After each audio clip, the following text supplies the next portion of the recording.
Dans le souci d'aider les populations africaines vulnérables aux effets néfastes du changement climatique, l'ONG internationale Smile Africa lance Rise African Green, deuxième édition, à travers une conférence de presse qui a eu lieu le samedi 2 mars 2019 au 22 rue Depardieu à Paris, dans le 14e arrondissement.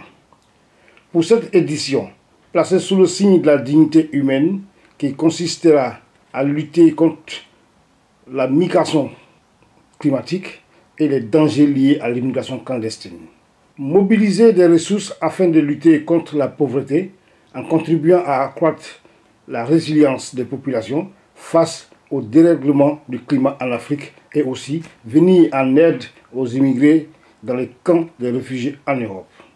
Ceci à travers une tournée internationale en Europe, en Afrique, aux États-Unis, en Chine, de juin 2019 à décembre 2020.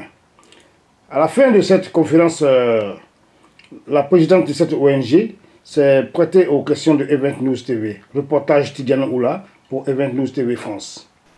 Bonjour, je suis Madame Etienne Sidi, présidente de l'ONG internationale Smile Africa, qui est une ONG qui fut officialisée en France. Et nous sommes dans le domaine du développement durable. Notre objectif principal, c'est de contribuer à porter le développement à l'homme et à son environnement.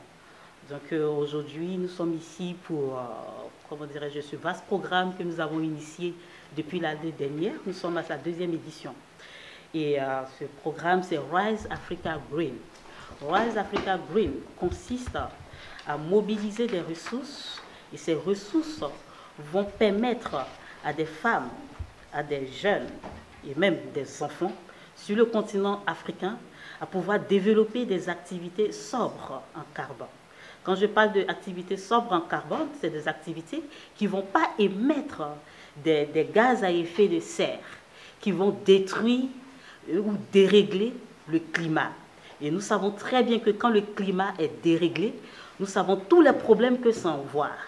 Et ça envoie la sécheresse, ça envoie les inondations, ça envoie la faim. Donc en un point, mais la pauvreté extrême. Et il faudra que cela cesse parce que nous avons réalisé que c'est la source, ce dérèglement climatique est la source de toutes sortes de pauvreté. Voilà.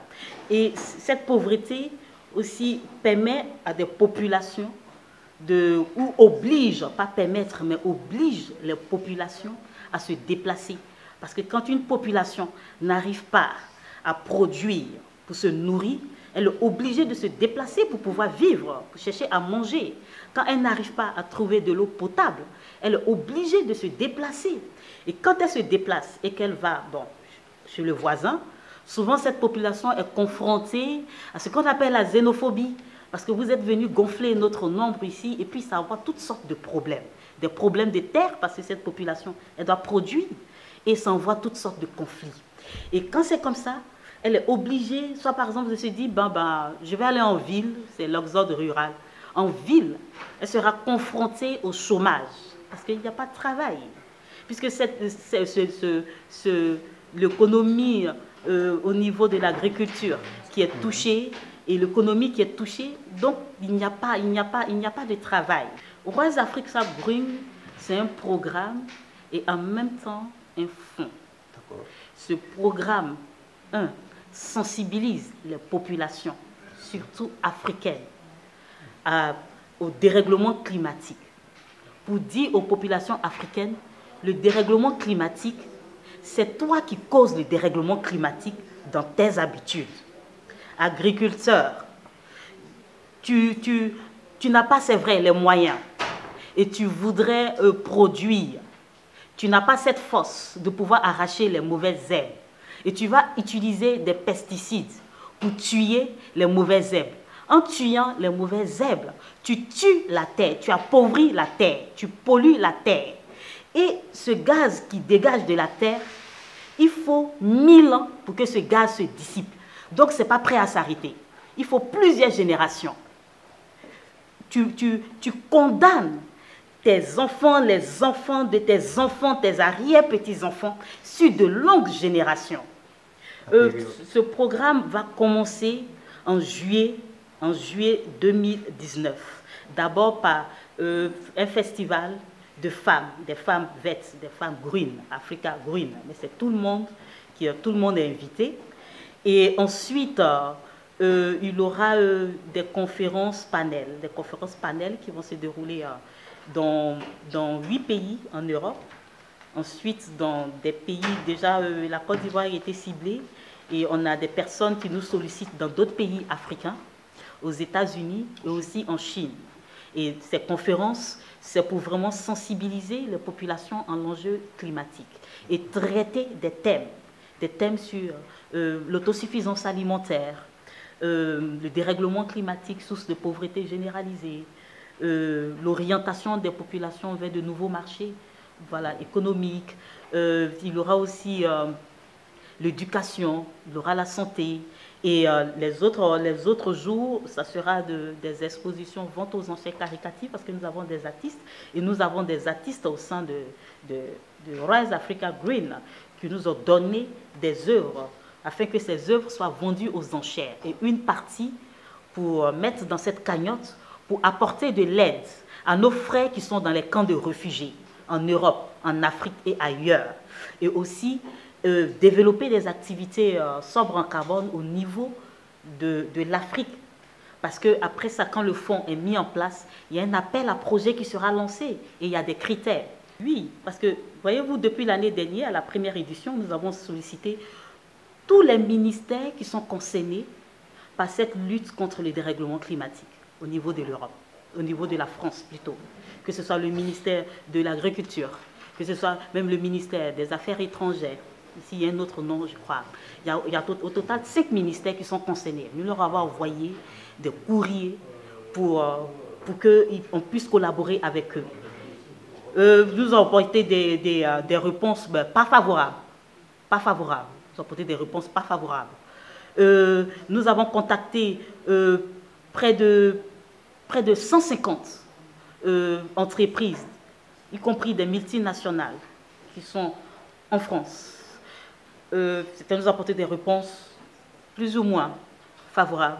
Nous avons contacté, comment dirais-je, les 3 commissions européennes, à l'Union européenne. Nous leur avons envoyé des courriers pour ce programme. Et ça ne s'arrête pas là. Nous avons envoyé aussi du courrier, que ce soit à l'Union africaine, à des présidents africains qui sont concernés, mais fortement concernés par le flux migratoire. Pas tellement eu de réponse, je ne sais pas si ces courriers ne sont pas arrivés ou pas, mais on implique tout le monde dedans. L'année dernière, nous avons envoyé près de 300 courriers, un peu partout, avant de lancer ce programme. Le bilan, c'est que, l'année dernière, nous avons fait le programme, nous l'avons fait sur un jour. Nous l'avons fait sur un jour et de midi à 21h. Nous avons eu la participation des rois. Les rois sont venus quand on leur a apporté l'information. Il y a eu le secrétaire général du Forum des rois qui s'est déplacé avec la reine-mère du Zanzan dans un pays africain qui est la Côte d'Ivoire, qui se sont déplacés pour apporter leur soutien.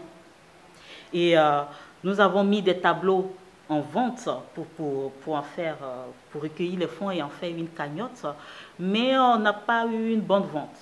On n'a pas eu une bonne vente. Mais par contre, nous avons eu des partenaires qui, eux, se sont impliqués au niveau de l'Afrique à apporter la formation au niveau de la durabilité, en agriculture. Mais aujourd'hui, des femmes sont informées par rapport à ça. Nous avons eu à permettre à des femmes d'avoir des financements pour se faire former dans une université, comment dirais-je, au niveau de l'Inde, pour devenir des ingénieurs en énergie solaire. Et ces femmes-là qui ne savaient ni lire ni écrire, aujourd'hui, elles savent fabriquer des appareils qui fonctionnent à partir de l'énergie du soleil pour le développement de leur village. Donc voilà un peu... combien de femmes? 4 femmes. 4 femmes, d'accord. 4 femmes. Aujourd'hui, c'est vrai que ce n'est pas facile, mais quand vous avez la conviction, tout devient facile. Nous avons cette conviction, cette détermination, parce que quand on est ignorant, on peut traîner. Mais quand tu sais certaines choses, parce que tu veux survivre, tu dis, mais attends, si je ne le fais pas, ben je risque de mourir. Donc, c'est une question, cette lutte que nous menons, c'est une question de survie. C'est une question de survie et ça concerne tout le monde. Dans les 20 prochaines années, il y aura, à cause du dérèglement climatique, plus de 60 millions de personnes sur le continent africain qui seront obligées de se déplacer pour aller dans les pays arabes. Déjà, eux-mêmes, ils n'arrivent pas à se prendre en charge là-bas. On va le gonfler. Vous savez ce que ça peut apporter? Ou venir en Europe, ça sera compliqué. Ça encore, c'est pour mourir. Voilà. Et dans les 25 prochaines années, hein, à cause de ce que l'eau va se faire rare, à cause du dérèglement climatique, l'eau sera facteur de guerre entre des pays africains. Parce qu'on va se disputer des cours d'eau. Or, on ne veut pas faire ça. Il y a une solution. La solution, c'est de trouver des mesures pour pouvoir s'adapter. C'est de trouver des mesures pour ne plus polluer. Et c'est une affaire de tout le monde. Nous avons besoin de la participation de tout le monde. Les dirigeants ne peuvent pas à eux seuls faire cela. Ils ne peuvent pas. Il faut la contribution de tout le monde. Et ces dirigeants, s'ils peuvent nous apporter leur soutien, nous, on peut être des partenaires pour relayer leurs actions au milieu des populations.